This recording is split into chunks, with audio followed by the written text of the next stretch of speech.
कहते हैं हारना बुरी बात नहीं होता है, लेकिन जिस तरह टीम इंडिया हारी है उसे हार नहीं, क्रिकेट की भाषा में बेइज्जती अल्ट्रा प्रो मैक्स कहते हैं।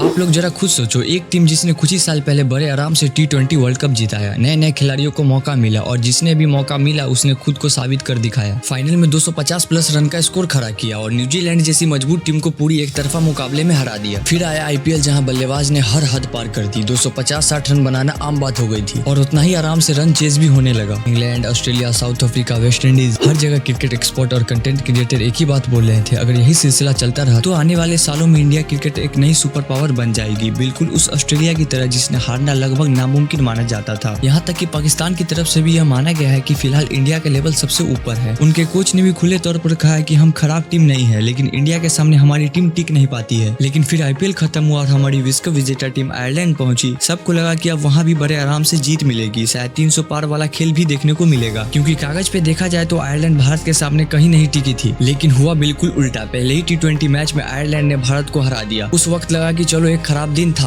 अगले मैच में टीम इंडिया जोरदार वापसी करेगी। लेकिन अगले मुकाबले में तो आयरलैंड ने ऐसा खेल दिखाया कि पूरी सीरीज अपने नाम कर ली। यही से लोगों को पहली बार लगा कि मामला सिर्फ एक खराब मैच की नहीं है। फिर बारी आई इंग्लैंड दौड़ की। उम्मीद थी कि आयरलैंड का हार का जवाब इंग्लैंड के खिलाफ मिलेगा, लेकिन यहाँ भी कहानी नहीं बदली। T20 सीरीज में इंडिया ने एक भी मैच नहीं जीत सकी। इसके बाद शुरू हुई वनडे सीरीज। लोगों को भरोसा था कि अब विराट कोहली, रोहित शर्मा और जसप्रीत बुमराह की वापसी से सब कुछ बदल जाएगा, लेकिन नतीजा बिल्कुल उल्टा निकला। स्टार खिलाड़ी की वापसी से भी टीम इंडिया को हार से नहीं बचा सकी और सीरीज इंग्लैंड के नाम हो गई। अब तस्वीर देखा जाए तो T20 वर्ल्ड कप जीतने के बाद भारत लगातार 2 T20 सीरीज हार चुका है, जिसमें एक आयरलैंड जैसी टीम के खिलाफ थी। सिर्फ सीरीज नहीं हारी बल्कि एक भी मैच जीत नहीं सकी। और वहीं दूसरी तरफ 2027 वर्ल्ड कप की तैयारी भी उम्मीद के मुताबिक नहीं दिख रही है। इंग्लैंड के खिलाफ वनडे सीरीज भी हाथ से निकल गई। अगर अफगानिस्तान वाली सीरीज को अलग कर दिया जाए तो बड़ी टीम के खिलाफ भारत के रिकॉर्ड।